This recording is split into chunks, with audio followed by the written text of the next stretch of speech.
Hola, ¿qué tal? ¿Cómo estás? Seguimos con los vídeos del tema 2 del bloque 5, tercer vídeo, y abordamos el epígrafe relativo a los créditos presupuestarios y a sus características. Vamos a ver, los créditos presupuestarios podemos entenderlos, por establecer un símil, como si fuesen la munición o el combustible con el que cuentan las entidades con presupuesto limitativo. De forma más rigurosa, podemos decir que son la asignación individualizada de gasto que figuran en los presupuestos de todas las entidades con presupuesto limitativo. Eh, las características que vamos a ver, de alguna manera ya las hemos estado viendo de forma implícita, pero, pero obviamente nos tenemos que parar en ellas. Lo que vamos a hacer en este tema y en los vídeos que nos quedan, en los vídeos que vienen después de las modificaciones presupuestarias y en este, vamos a ver por un lado las limitaciones que imponen los créditos en cuanto a por sus características, por lo que son en realidad, porque no dejan de ser una forma de limitar el gasto. Y a partir de ahí vamos a ver cómo la ley brinda a estas entidades con presupuesto limitativo de herramientas para poder flexibilizar o para poder sortear las limitaciones y las trabas que imponen estas características que vamos a ver ahora en primer lugar, ¿vale? Para que puedan, pues eso, para poder funcionar de forma razonable. La primera característica, bueno, ni que decir tiene, que aparecen por supuesto reguladas en la Ley General Presupuestaria. La primera, el carácter limitativo de los créditos, que aparece en el artículo 46. Podemos identificarla con una limitación de tipo cuantitativa y es lógicamente pues la cuantía que va atribuida a cada uno de los créditos. Y nos dice que serán nulos de pleno derecho los actos administrativos y disposiciones generales con rango inferior a la ley que incumplan esta limitación. Lógicamente, si ponen una cuantía es para respetarla, obviamente. Un detalle, pues simplemente cuando dice aquí rango inferior a la ley, obviamente rango inferior a la ley porque la que impone esta limitación no deja de ser la ley de presupuestos generales del Estado. Con lo cual, si luego hay otra ley que rebasa estos límites, pues digamos que impera la ley posterior. Con lo cual no habría problema. El problema sería nula una disposición general con rango inferior a la ley, lógicamente. Luego el carácter temporal, que la norma general nos viene a decir que los gastos son para el ejercicio presupuestario, ¿vale? Eh, Esto, como veremos, tiene innumerables excepciones.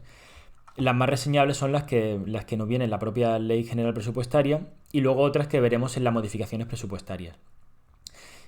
Como por ejemplo las que nos dice la Ley General Presupuestaria, la que tiene que ver con la liquidación de atrasos a favor del personal, las que tengan su origen en resoluciones judiciales y cuando se anulara crédito en el ejercicio de procedencia, las obligaciones para las que se anulara crédito en el ejercicio de procedencia. Obviamente en estos tres casos estamos hablando de obligaciones que vienen de ejercicios anteriores, lo cual de alguna manera rompe esta norma de la limitación temporal, según la cual son los gastos los que vienen en la ley de presupuestos para el ejercicio en el ejercicio presupuestario. Pero esto ya te digo que va a estar lleno de excepciones. Pero la característica básica es esa, también el carácter temporal, que impone, como decimos, limitación temporal. Hemos visto la limitación cuantitativa.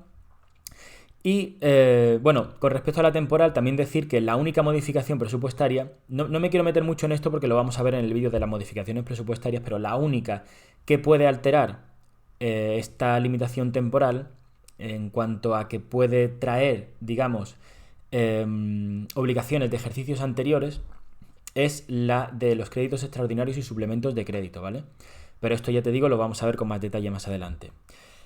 Y la otra característica, que tiene que ver, por supuesto, con lo que veíamos de la clasificación económica, que es la de la especialidad de los créditos, es decir, que se destinarán exclusivamente a la finalidad específica para la que hayan sido autorizados, lógicamente. Es decir, si tú, por ejemplo, tienes un crédito para comprar sillas, pues no tiene sentido que te lo gastes en comprar paneles solares, ¿no? A priori.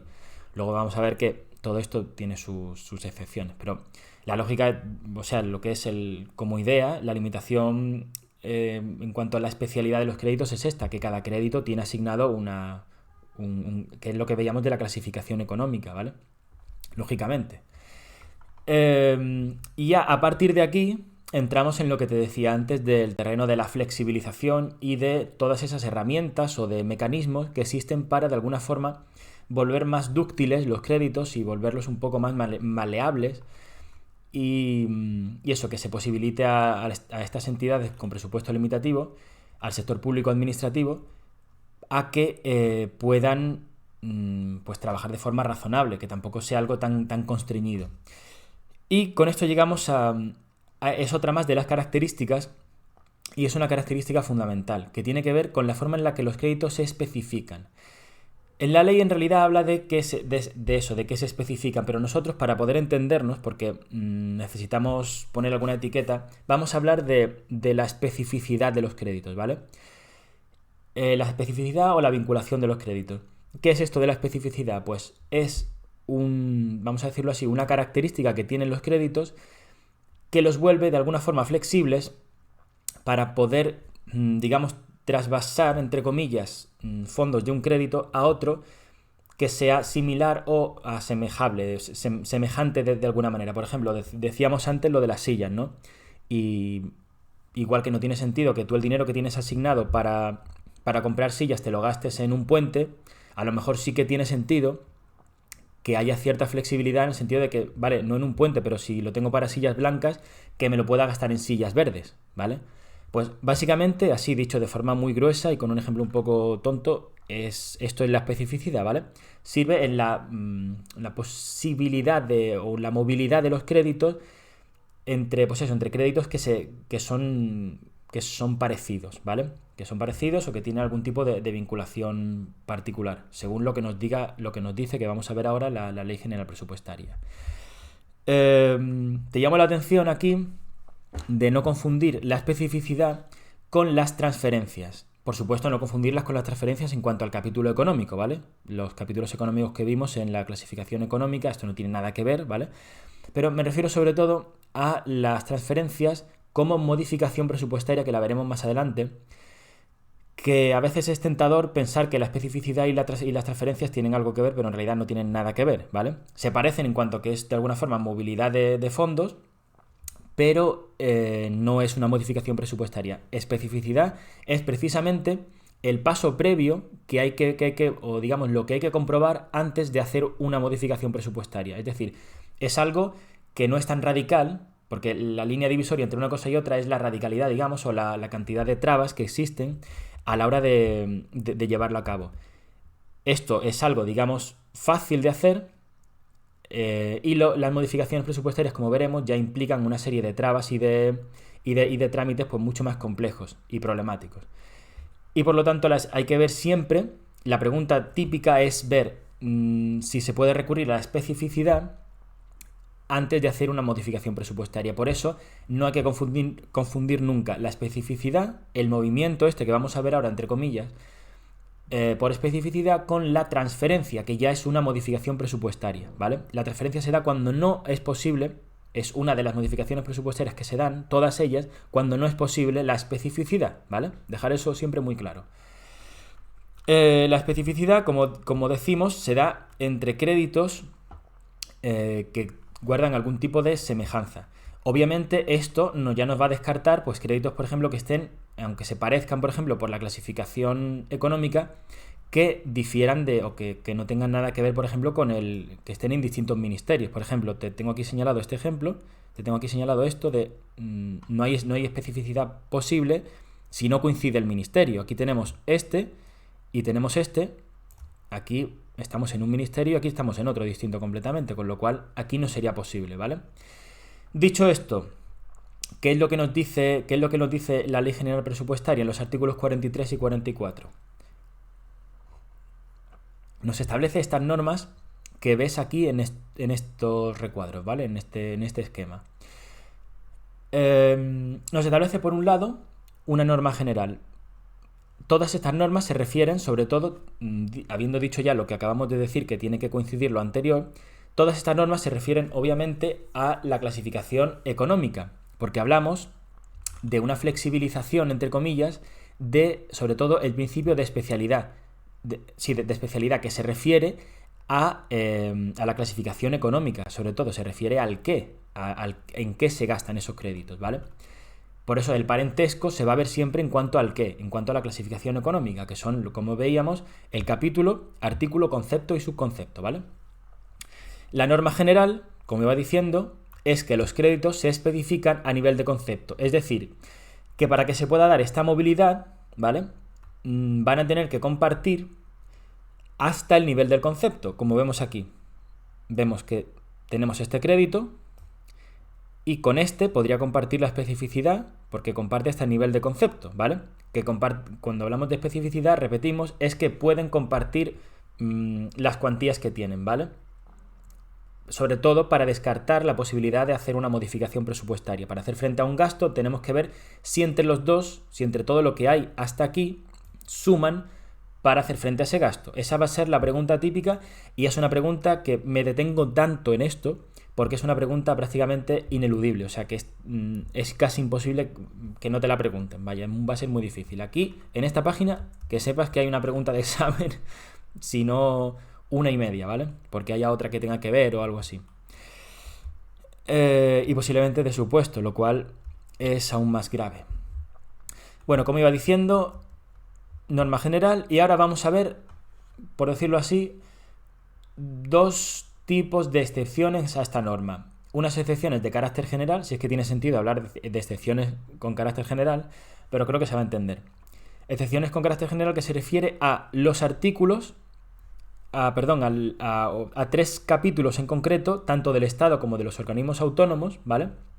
Que son el 1, el 2 y el 6, que son como, si te acuerdas, son los de personal, los gastos corrientes en bienes y servicios y el capítulo 6, que era el de inversiones reales, ¿vale? Pues esos capítulos de gasto están exceptuados de la norma general según la cual se especifican a nivel de concepto. Y en el Estado son 1 y 2 a nivel de artículo y el 6 a nivel de capítulo, y en los organismos autónomos y la seguridad social son el 1, 2 y el 6, estos 3 a nivel de capítulo. ¿Qué quiere decir esto? Pues aquí abajo se ve, creo que bastante claro, ¿no? A nivel de artículo, pues es que te coincida hasta, por ejemplo, tenemos esto hasta el 28, ¿vale? Que es el artículo, y ves que coincide hasta aquí, luego lo demás no coincide, esto de aquí no coincide con este, pero en este caso nos daría igual, entre comillas, porque estamos hablando de un artículo en el Estado, ¿vale? Como puedes ver, te pongo esto con distintos colores. Este está como en rojo, este está en ámbar, esto está en verde, porque intento hacer el símil del semáforo, ¿no? Es decir, se puede entender que la norma general es mucho más restrictiva que estas excepciones, porque te obliga a que te coincida hasta el nivel del concepto. Es decir, hay mucha menos movilidad según la norma general que según estas excepciones, en las cuales se puede llegar hasta el artículo en el capítulo 1 y 2 del Estado, y en el resto hasta el capítulo, ¿vale? Que es esto de aquí. Como puedes ver aquí, con que coincida hasta el 6, que es el capítulo 6 en el Estado, pues ya nos valdría. Entonces, ¿por qué está esto en rojo? Porque estas son otro tipo de excepciones, que son las excepciones, digamos, puntuales. Y estos los vamos a llamar los créditos vinculantes. Los vamos a llamar así, digo, porque es algo que nos va a aparecer mucho luego, por ejemplo, en las modificaciones presupuestarias, y por economía del lenguaje le vamos a poner esa etiqueta, ¿vale? Estos créditos vinculantes, ¿qué quiere decir? Pues son créditos en los cuales la especificidad no se da como en los otros. Son créditos que, según nos dice la ley, se especifican conforme a su concreta clasificación económica, es decir, que solamente se especifican con la forma en la que aparecen en los presupuestos generales del Estado, con lo cual esto sería un vinculante. Si el vinculante es así, ¿no? Pues entonces, digamos que solamente se puede vincular consigo mismo, porque, o dicho de otra forma, no da lugar a especificidad. ¿Por qué? Porque es de este tipo, y lo que nos dice la ley. ¿Cuáles son? Bueno, ni que decir tiene que esto te lo tienes que saber, pero vamos, como el Padre Nuestro. ¿Cuáles son? Pues tienes que tener muy en cuenta, estos son comunes para para el Estado y los organismos autónomos y seguridad social, que son los dos artículos que aparecen en la Ley General Presupuestaria, el 43 y 44, respectivamente. Y es igual, son todos comunes, menos gastos reservados, ¿vale? Que solamente figuran en el Estado. Simplemente tener en cuenta eso y aprenderte esto de memoria y tenerlo muy, muy en cuenta. Atenciones protocolarias y representativas, más gastos reservados para el Estado, luego arrendamiento de edificios y otras construcciones, créditos declarados ampliables, como que lo veremos luego en la modificación presupuestaria de la ampliación de crédito, que son unos créditos específicos de pensiones, deuda, etcétera. Los créditos que establezca la ley de presupuestos, es decir, cada ley de presupuestos generales nos dice, nos tasa aparte de esto una serie de créditos que tienen esta característica, ¿vale? De ser vinculantes. Y, por supuesto, los créditos extraordinarios que se concedan durante el ejercicio y las subvenciones nominativas. Si te paras a pensarlo, todo esto tiene sentido. Es decir, si tú llevas a cabo la modificación presupuestaria de los créditos extraordinarios, tiene sentido que restringas al máximo esta movilidad de la que venimos hablando, que no se pueda ni sacar ni meter dinero ahí, porque has tenido que hacer, pues eso, posiblemente una ley para modificar. Y la subvención nominativa es lo mismo, que si tú en los presupuestos generales del Estado estableces que tal entidad o que tal colectivo o que quien sea recibe un dinero, que no se pueda ni sacar ni meter dinero de ahí con este mecanismo, ¿vale? Se exceptúan las transferencias corrientes y de capital al exterior, ¿vale? Pero vamos, que esto es un detalle referido a las subvenciones nominativas, que tampoco me parece especialmente importante, pero esto apréndetelo todo, por si acaso, porque esto es que de aquí hay una pregunta de examen, pero casi seguro de todo este cuadro. Y sobre todo de entenderlo. Esto se trata de entenderlo muy bien, porque en realidad memorizar tampoco hay que memorizar tanto. La cosa es tener muy muy clara la mecánica y nada, como te digo, es por eso que nos estamos parando tanto en esto. Bueno, te he puesto por separado los ejemplos del Estado y de los organismos autónomos y de la seguridad social para que veas, pero en realidad es exactamente lo mismo, teniendo en cuenta con la salvedad esta, que no se da en ningún caso la vinculación a nivel de artículo en los segundos, en los organismos autónomos y seguridad social. Estas excepciones son siempre a nivel de capítulo, pero por lo demás es lo mismo, ¿vale? Puedes ver aquí, he puesto para diferenciarlo, para que veas claramente que es un organismo autónomo, ¿vale? Por eso figura, en vez del servicio, aparece el organismo, ¿vale? Sección organismo, sección servicio, acuérdate de la clasificación orgánica. Y vamos a ver ahora un caso o una información, vamos a hacer unos ejemplos, unas preguntas de testeo, por decirlo así, con un cuadrante que he sacado de un caso práctico que a su vez he sacado para el último vídeo que vamos a hacer sobre preguntas de examen, ¿vale? Para este tema. Concretamente he sacado directamente esto y nos pone, vamos a ver, lo he sacado para hacer luego 5 preguntitas para repasar todo lo que hemos visto, ¿vale? Nos dice en el examen, la Secretaría de Estado tiene en los capítulos 2 y 6 los siguientes créditos disponibles. Bueno, en primer lugar, ya cuando nos ponemos en modo examen, tenemos que poner el ojo, que abrir bien los ojos y decir, Secretaría de Estado, vale. Te das cuenta, en un examen no te está diciendo, ojo, que estamos en el Estado, ten cuidado, porque aquí el nivel de especificidad, no te dicen nada, no te lo dicen así explícitamente. Te dicen que estamos en el Estado porque habla de una Secretaría de Estado. Ya está, tú ya tienes que saber que eso va referido entonces que estamos en este ámbito, ¿vale? En el ámbito de la vinculación o con las excepciones, vamos a tener cuidado con las del Estado. Nos habla de los capítulos 2 y 6, por lo tanto ya aquí hacemos una línea divisoria, ¿vale? Una línea mental para separar. Capítulo 2, que como recuerdas se refiere a gastos corrientes en bienes y servicios, y capítulo 6 a inversiones reales.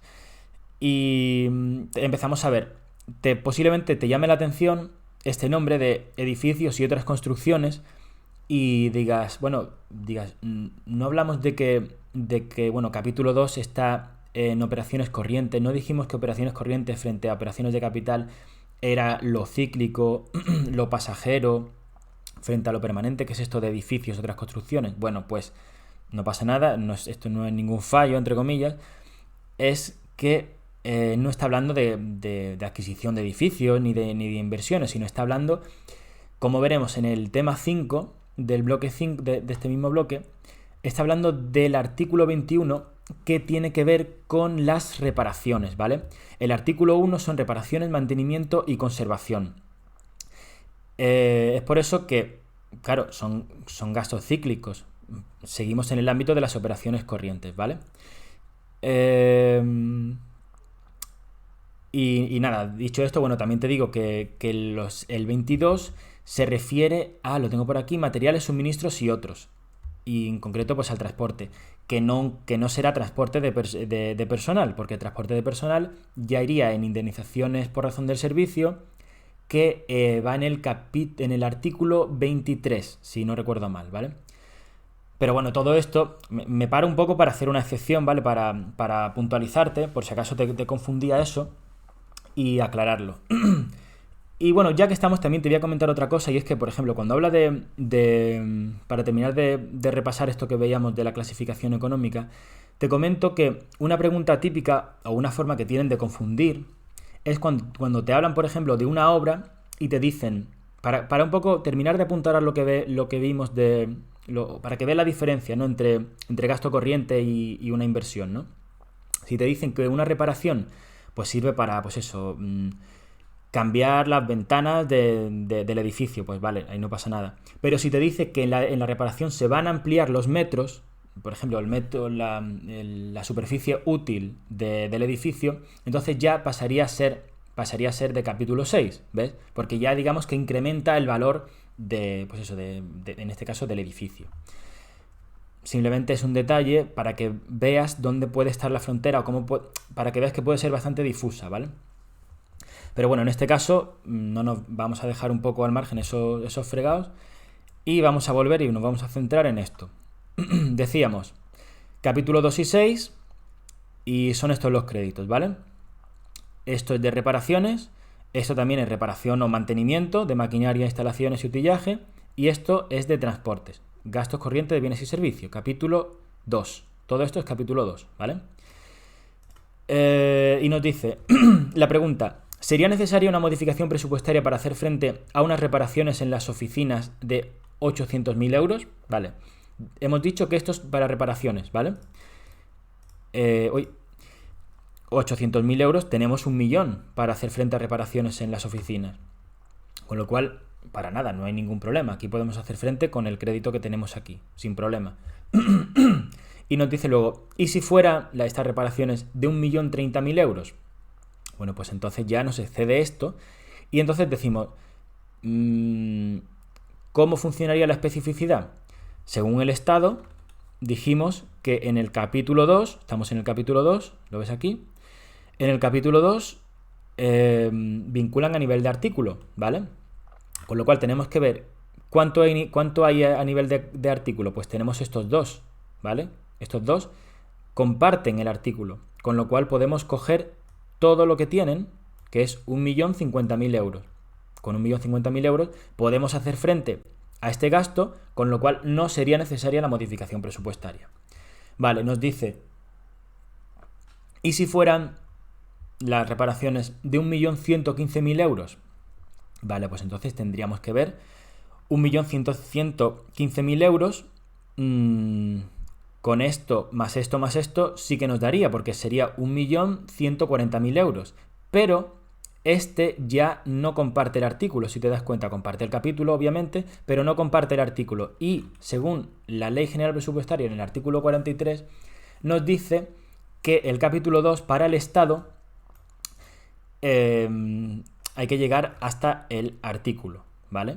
Con lo cual, al no llegar a compartir el artículo, este no se vincula, no da lugar a la especificidad y se quedaría fuera, con lo cual no podríamos hacer frente a este gasto, con lo cual tendríamos que llevar a cabo una modificación presupuestaria. Y si estuviéramos, y ahora nos pregunta, ¿y si estuviéramos en un organismo autónomo? ¿Cómo sería? Pues en un organismo autónomo, obviamente se podrían hacer en estos casos se podría hacer frente sin problema, como hemos visto, y también se podría hacer frente en el último caso, en este de aquí, si fuera esta cuantía, porque en este caso sí que podríamos sumar estos 90.000 euros, por estar en esta situación.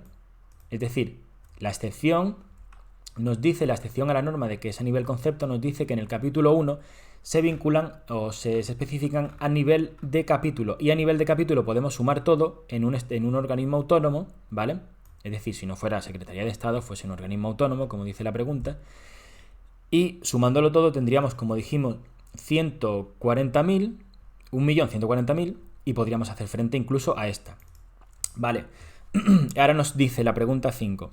¿Cómo se respondería a las preguntas anteriores si en lugar de unas reparaciones se tratase del alquiler de unas oficinas? Es decir, concepto 202 en lugar de 2, es decir, este primero sería 202 en lugar de 201, ¿vale? De 212, perdón.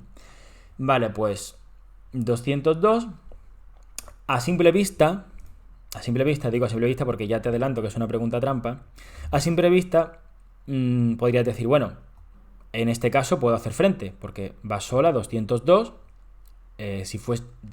volvemos a retomarlo todo desde el principio, imaginando que esto es, en vez de ser un 1 es un 0, ¿vale? Y decimos, en este caso podemos hacer frente, sin problema, ¿vale? No hace falta modificación presupuestaria porque tenemos 1.000.000, ¿vale?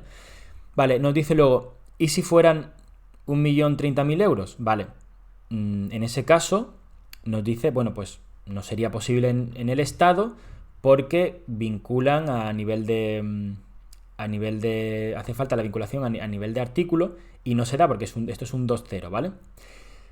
Sería, y ahora ya pues menos tampoco, pero ¿y si estuviéramos en un organismo autónomo? Vale, entonces la trampa estaría en pensar que, bueno, que como vincula a nivel de capítulo, dirías tú, bueno, pues entonces puedo coger, como hicimos antes, puedo coger todo y hacer frente a este gasto, a todos los gastos que aparecen planteados.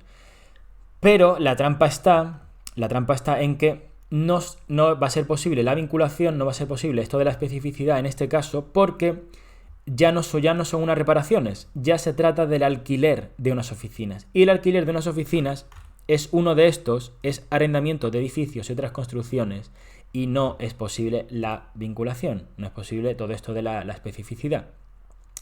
Con lo cual, da igual que estuviéramos en un organismo autónomo, que no podríamos hacer la vinculación, ¿vale? Y tendríamos que hacer las modificaciones presupuestarias. Obviamente, si hay crédito en aunque sea de los vinculantes, si hay crédito, se puede sacar dinero de ahí, obviamente, pero lo que no se puede hacer es esto de este movimiento, entre comillas, de la especificidad, ¿vale?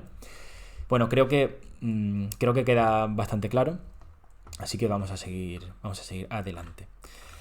Lo que nos viene ahora, pues son los gastos plurianuales, que de alguna forma también vienen a exceptuar el principio que vimos de la temporalidad o la característica relativa a la temporalidad. Los gastos plurianuales no son otra cosa que aquellos gastos que de alguna forma se proyectan, se extienden a ejercicios posteriores a aquel en que se autorizan, ¿vale? Pero ojo, no es una modificación presupuestaria, ¿vale? Simplemente ten en cuenta esto que es otra cosa. Esto aparece regulado en los artículos 47, 47 bis, 48 y en la disposición adicional 19 de la Ley General Presupuestaria. Y también algunas pinceladas en la Ley de Contratos del Sector Público, que ya veremos en el tema concreto de contratos y en la gestión de contratos también del bloque 5. El artículo principal, el más importante, sin duda, es el artículo 47, porque de alguna forma es el que sienta las bases, ¿vale? Establece un patrón para todos los demás. Y nos habla de unas normas y de unos requisitos que hay que cumplir para que se pueda dar los gastos plurianuales, y también de unas excepciones, ¿vale? Y de cómo se pueden sortear estos límites y estas condiciones que nos ponen. Nos dice lo primero, que la ejecución, debe iniciarse en el propio ejercicio. Es decir, que si tú vas a proyectar gastos para ejercicios posteriores, primero debes empezar gastando en el ejercicio de los presupuestos, ¿vale? Y luego nos dice que tiene que haber, que se tienen que dar unos límites, ¿vale? Para estos gastos en los ejercicios futuros. Para empezar, nos habla de que tiene que, como máximo, proyectarse o extenderse a 4 ejercicios, ¿vale? Aparte tenemos el ejercicio de los presupuestos y estos extras son 4, ¿vale? Y nos habla también de unos porcentajes que son súper importantes. Nos habla de que tiene que ser en el ejercicio inmediatamente posterior un 70%, un 60%, y luego en el tercero y en el cuarto un 50%, pero un 70, 60, 50 y 50 ¿de qué? Del crédito inicial, es decir, del crédito inicial del que se deriva todo el gasto, ¿vale? Pero ojo, el crédito inicial, y esto quizás la mayor trampa aquí, el mayor problema está en esto. Crédito inicial, pero a nivel de vinculación, según su nivel de especificidad. Como vamos a ver en verdad en un ejemplo más abajo, así mejor no nos entretenemos mucho ahora porque sería dar muchas vueltas. Pero simplemente que tengas en cuenta que estos porcentajes, lo vamos a ver abajo como te digo, se refieren al crédito inicial según su nivel de vinculación. Por ejemplo, bueno, ya te lo digo, es que no puedo aguantarme. Si te dice, por ejemplo, si estamos hablando de unas reparaciones, ¿no? Que se van a prorrogar o que se van a extender a otros años, pues entonces estos porcentajes no se aplican solo a este crédito, sino que se aplican a todo el capítulo, ¿vale? Bueno, no, perdón, si estamos en eso si estuviésemos en un organismo autónomo. Si estuviésemos en el Estado sería a el artículo, porque el nivel de especificidad, como hemos visto, es de artículo. Si estuviésemos en un organismo autónomo, sería el 70, 60, 50 y 50 que hemos visto, sería a todo el capítulo, porque como hemos visto, en el capítulo 2 se vinculan a nivel de capítulo, ¿vale? Que tengas en cuenta eso, pero ya te digo, lo vamos a ver con otro ejemplo expresamente para esto. La ley de contratos nos pone a todo esto que hemos visto un par de excepciones o de puntualizaciones, nos dice, nos habla de una retención adicional en el crédito para el momento de la adjudicación, que esto lo vamos a ver en la parte de contratos. Simplemente decirte que va a haber un 10% que referente a los contratos del sector público que se va a tener que incluir en estos porcentajes según el momento, ¿vale? Que ya lo veremos. Y luego otra excepción en cuanto a lo que vimos antes de que debe iniciarse en el propio ejercicio de los presupuestos, que para lo referente a los contratos se puede dar el caso de que simplemente se dé la tramitación, ¿vale? Y que no se dé el gasto, no se empiece a gastar en ese primer ejercicio, simplemente. Por supuesto, esto tiene que ver con los escenarios presupuestarios plurianuales que vimos en el tema primero. Lógicamente, esto es una parte importantísima, porque si no, ¿de qué vas a establecer los escenarios plurianuales? Pues de esto precisamente, de los gastos plurianuales, ¿vale? Y a estos límites, a estas normas que acabamos de ver, tenemos que tener en cuenta las siguientes excepciones, exclusiones y desvíos, ¿vale? Vamos a tener en cuenta, por un lado, que se exime de estos límites, es decir, que de alguna forma está por encima de estas limitaciones,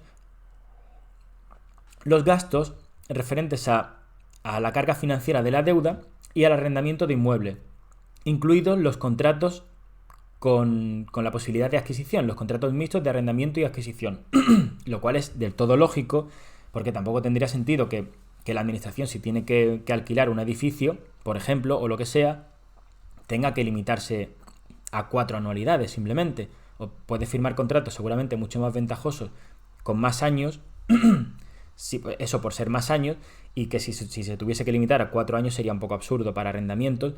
Y lo mismo pasa, o parecido pasa con la deuda, porque la deuda vivimos en un sitio, en una realidad en la que la deuda es algo sagrado y que hay que pagar, pues, lo dice la Constitución casi, vamos, que la deuda hay que pagarla sí o sí. Y está por eso por encima, entre comillas, vamos a decirlo así, de estas limitaciones. Ahora, el caso opuesto es el de las subvenciones con asignación nominativa. Es decir, las subvenciones con asignación nominativa no es que no sean aplicables esto, es que directamente no se le da la posibilidad a que haya gastos plurianuales, ¿vale? Y lo cual tiene sentido también, que las asignaciones nominativas en los presupuestos, las subvenciones nominativas, estén limitadas solamente al ejercicio en cuestión, lógicamente para evitar chanchullos. Y nada, la excepción que ya comentamos de los contratos en cuanto a la tramitación. Y luego dice en el artículo 47, nos habla de que el gobierno, en casos especialmente justificados, podrá acordar la modificación de los porcentajes anteriores, incrementar el número de anualidades o autorizar la adquisición de compromisos de gasto que hayan de atenderse en ejercicios posteriores en el caso de que no exista crédito inicial. Es decir, tú te puedes plantear ahora, ¿y me tengo que aprender todo esto para que luego el gobierno pueda acordar alterarlo en casos especialmente justificados? Pues sí. Esto es así, ¿vale? Es lo que dice la ley. A pesar de todo, en casos especialmente justificados, el gobierno puede saltarse un poco a la torera estas limitaciones. Y bueno, este es el ejemplo que te comentaba antes, ¿vale? Vamos a verlo así un poco de pasada, pero en verdad es muy sencillito. Dice, el Ministerio de Justicia tiene un crédito de 10.000 euros en la siguiente aplicación presupuestaria, ¿vale? Es el Ministerio de Justicia y, como vemos, es el capítulo 6, que según lo que hemos visto de la especificidad, se da a nivel de capítulo, ¿vale? O sea, todo lo que esté en el capítulo 6, pues es a lo que vamos a tener que aplicar los porcentajes. Si queremos tramitar un expediente de gasto plurianual, teniendo en cuenta que partimos del año 2020, ¿cuáles serían los límites para cada año? Vale, pues entonces, en el año 2020, el límite es el propio crédito, lógicamente, ¿vale? ¿Qué pasa luego en los años posteriores? Pues tenemos que ver el 70% que dijimos, el 60, el 50, el 70, 60, 50 y 50, ¿vale? ¿De qué? Pues hemos visto del crédito del que venía, pero a nivel de según su nivel de especificidad. Y como hemos visto, en el conjunto del capítulo hay 100.000 euros. Luego hay que aplicarle, por lo que vimos arriba, de que en el capítulo 6, en el Estado, vinculan a nivel de capítulo, hay que coger todo lo del capítulo, que son 100.000 euros, y aplicarle a eso los porcentajes. 70.000, 60.000, 50.000, 50.000 son los resultados. Así de sencillo, ¿vale? Esos son los límites que nos marca el artículo 47, sumado al hecho de que hay que iniciar el gasto en el ejercicio del 2020, ¿vale? No nos dice, no hay más limitaciones. ¿Qué pasa? Ahora llega el artículo 48 y sí nos marca una serie de limitaciones para unos gastos, para un gasto sobre todo particular. Y es el que tiene que ver con la adquisición, obras con pago aplazado y otros compromisos de carácter plurianual. Esto será especialmente en la adquisición de bienes inmuebles, ¿vale? Y en este caso nos pone limitaciones más concretas, ¿vale? Y nos habla de que el importe del inmueble en total debe exceder, ojo, los 6 millones de euros. Y nos dice además que el desembolso inicial a la firma de la escritura no puede ser inferior al 25% del precio. Es decir, aquí sí que nos pone, sí que importa la cuantía, ¿vale? En el resto de las cosas, en el resto de lo que nos dice el artículo 48, debe respetarse los porcentajes. Y nada, por lo demás, ya está. Básicamente esto es lo más importante del epígrafe del gasto plurianual. No te olvides de los artículos 47 bis y de la disposición adicional 19ª de la Ley General Presupuestaria, que explican la forma en la que se tramitan la forma de proceder en los casos en los que no hay dotación presupuestaria para hacer frente a los gastos plurianuales de ejercicios posteriores. Y bueno, esto tiene sentido teniendo en cuenta que gran parte del gasto plurianual está pensado, o de la regulación del gasto plurianual está pensado para los casos en que, sobre todo, hay un cambio de ejecutivo, por ejemplo, y un ejecutivo se encuentra con gasto plurianual que había trazado el anterior. Pues estos artículos son los que digamos, marcan cómo se debe actuar en esos casos, ¿vale? En los casos en los que, bueno, aunque sea el mismo ejecutivo, que deciden pues no seguir con esos gastos y demás. Y nada, hasta aquí lo vamos a dejar. Espero que, como siempre te digo, espero que te haya resultado instructivo. Espero que, pues eso, que te haga más cómodo el estudio y nada, que mírate con mucho detenimiento esto que hemos visto, estos artículos. Y nada, nos vemos en el siguiente vídeo. Un saludo, hasta pronto, chao.